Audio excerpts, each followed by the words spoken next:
So if you're not achieving, even before any interaction, in your ins and outs, doors, activities, whatever you end up calling them these days, the reality of your work, if there's something that's not triggering some kind of real event to happen in real time, in about 90% of your activities, then you need to depend upon the thing called motivation, and you need to pull in that quality called motivation. So therefore, then you have an active circumstance for you to act in. So then you've activated your acting, because before that you don't really have anything called acting. You have this thing that's kind of a obscureness. And then you have a whole bunch of obscure people around you that are trying to capture something that's obscure, that they know that you may or may not have some moment happen that they're going to try and edit into some kind of project and then say that, oh my God, this person was alive for 20 seconds of their acting work. And now, my goodness, they need to now get some sort of award for it in acting, which is rubbish. This has never been the way it's been meant to make. The entire reason, there's so many things I could say about this, because the entire reason why every single thing has to do with the ability for an actor to have talent. And the ability for an actor to have talent is the ability for the actor to know by themselves whether or not they're able to pull up talent and pull up an active, real-time circumstance within themselves when they act. The only real-time circumstance that they have when they're acting is one that's alive and it's active. That's why it's called acting. So if you're not in a situation that's real, in real time, where you don't even remember how much time's passing because the reality is you're so involved, then you're not really practicing acting. Or you're going through some steps and you're hoping something will actually happen in your work that will trigger it. And you're hoping for that trigger. And that's a good thing, because at least then you're trusting to see if there's a trigger. But that's not a great thing, because it's not something that's actually consistent. That's not the heightened ability of your ability to be able to have craft in acting. So work on your concentration so that you're able to put these pieces of the work together. Work so that you're able to say, yes, we understand that there is a different part of the work called motivation. We understand. See, sometimes you don't get all of the steps done and you're ready to work. That's exactly how it happens. Sometimes I'll sit down and I'll work as an actor, and I'll sit down there and I'll be like, okay, and I'll start to go through the emotional preparation steps. I'll get through 2 of the steps and all of a sudden, boom, the feeling's strong enough. Now, my experience is to sit there for a minute and make sure that the feeling turns into an emotion. So I've got a good idea. The idea is stimulating me. I know it's alive. Then I got the feeling. And then I wait for a minute and I make sure that that feeling sinks down into the gut. As soon as it does, I have a decision to make. I know I have enough to go for acting. I know I'm activated. I know I'm working. Do I want to go off of this impulse? Or do I want to wait and keep working with my acting technique? Now that's craft in acting. That's how you build up talent. I don't know a lot of people that are going to be able to tell you that. And I know a lot of people in this industry. I mean, quite a few. So the element of this is you get the idea. You pick something that you think is a good idea for yourself. You go ahead and you absolutely get a feeling from that idea. If the feeling glitches, if there's a feeling to it, and you know that there's a feeling to it, then you've got it, then something happens and you feel alive and awake. Now, I would say, based off of all of the work that I've seen, which is a lot. I would guess about 92% of the actors that think that they're using emotional preparation in their acting go off of this initial feeling. They've got a feeling, it's activated, it's semi-strong, it's not very strong, but it's there.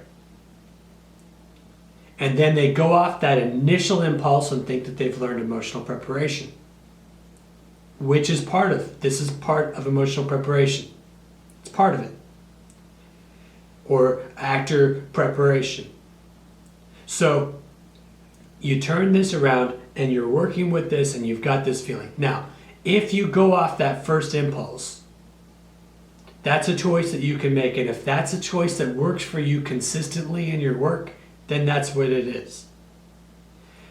If you choose to keep adding feelings or working with that feeling that you have that's a strong feeling and allow it to turn into an emotion, then you're going to turn your acting into something that's, instead of being fleeting or very circumstantial based on whether or not you have a good acting partner to work with.